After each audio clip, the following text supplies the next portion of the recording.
the core question is what constitutes male and female. And the implication of these guidelines that Obama put in place is that a man is someone who says he's a man, and a woman is someone who says she's a woman. You get to decide your gender. There's no biological anchor to sex anymore. It's all determined by the individual. So my obvious question for you is, how do I know if a person's male or female? Is there some other absolute standard that people have to meet to be male or female, other than what they say? One's gender identity is enough to show what gender they are. And so if you're confused about that, I mean, I leave that, to your level of enlightenment and no, it's not about enlightenment. It's not about moral status.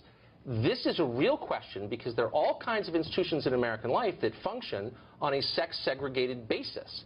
Women's college, sports, both professional and amateur, prisons. And so you're telling me that I can play on a women's sports team when I say I'm a woman. What we are saying is that in this guidance with public schools, which and the vulnerable kids that are there, that there are specific guidelines that these teachers and these supervisors and these principals asked for and how to create safe. Okay, but now you're going back to the first question. You just said a second ago that that is what we're talking about. No, let me take you back 3 sentences. When you said gender identity is determined by the person who possesses it. That's almost exactly what you said. Correct. And I'm saying there are massive implications of this that everyone is either too dumb or too embarrassed to explore, but let's do so now. If your sex is what you say it is, then what prevents me from playing on a women's field hockey team? What prevents me from getting convicted of a felony and demanding to go to a women's prison? And it's a real question. It's not a Why is it not a real question? It's not a real question because it is pretty absurd, and there are no other examples. Why? Because there are no examples of this. What do you mean? I'm sorry, but there are no examples. This is the same argument about saying that this will allow sexual predators to go into women. I'm not making that argument. Yes, but you are making that argument. Okay, what I'm saying is, I just want to know what the standards are. I'm not actually making any claims. I'm merely asking a question, and I want you to answer. Yes, the standards are Is there a scientific standard? Because when you deal with questions of biology, that is a species of science. So what's the scientific standard? I'm a scientist. I want to know if you're a man or a woman. How do I find out? Look, these are discussions that I encourage you to have with someone who is transgender, and they can come and talk to you about. I don't need that to speak to a. I can speak to you because you think about this stuff for a living. So it's a very simple question. Yes. I want to know if you're a man or a woman. I'm a scientist. How do I find out?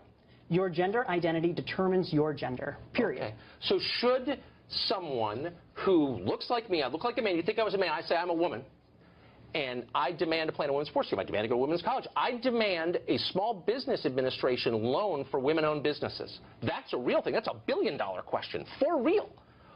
Can you turn me down if I say I'm a woman? The question that is on the table right now is about Title IX. Let's not and about guidance. No, but you want to go off on Title IX applies. It's not a tangent. Title IX applies and was created around the question of women's sports. So, as a apparent man, if I say I'm a woman, is that enough? Do I meet the standard as a woman to play in a women's sports team? That goes right to Title IX. Don't dodge the question. I'm not dodging the question. This is something the Supreme Court is looking at next month. And yes, the answer is absolutely yes. Okay. Gender identity determines one's gender. Let me ask you period. this. And this is a matter of civil rights. Is there science behind this? Because I know that I'm often getting science. Really, I want you to name a single scientist, just one, who says you can determine your own sex just by saying so. Can you name one scientist who says that? I'd be happy to send you many after. A scientist who said you can determine your own sex. An actual scientist, like someone who went to college. Listen, are you serious? You clearly have some issues around this. It's not an issue at all. I have questions that you can't answer.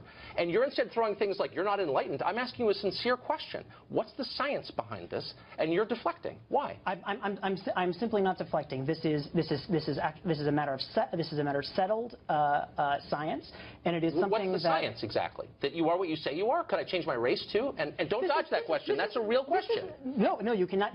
Why? Why can't I change my race, but I can change my sex? What's the difference? It is not about changing. It is not about changing. Well, why this isn't is about it? Inherently who people are. Really? What if I say I'm inherently of another race? Who are you to say I'm not?